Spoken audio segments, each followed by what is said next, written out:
As the U.S. presidential candidates draw their campaigns to a close, Democrat Kamala Harris and her Republican opponent Donald Trump struck contrasting tones on Sunday. While Harris made her closing pitch to undecided voters in Michigan, Trump leaned into violent rhetoric and seemed more focused on revving up his base. In Pennsylvania, where Trump survived an assassination attempt in July, the former president on Sunday frequently abandoned his teleprompter with off-the-cuff remarks.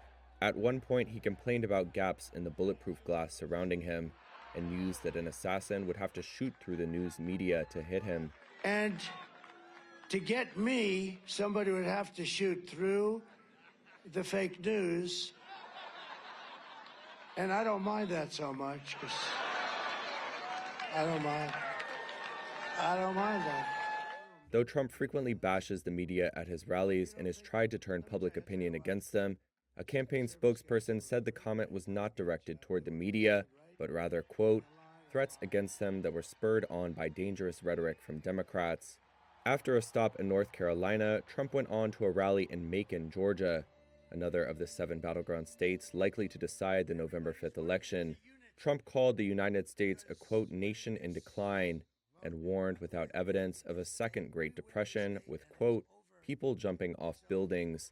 Meanwhile, Harris on Sunday was in the swing state of Michigan. She first spoke to parishioners at a historically black church in Detroit before heading on to a rally in East Lansing, where she courted the state's 200,000 Arab Americans.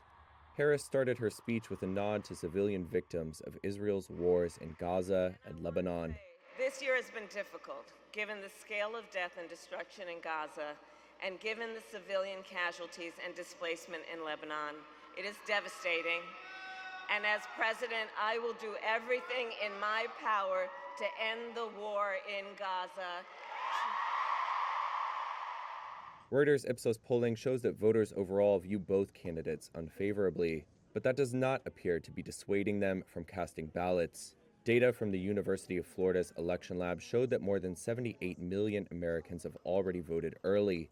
That's nearly half of the total votes that were cast in 2020, in which U.S. voter turnout was the highest in more than a century.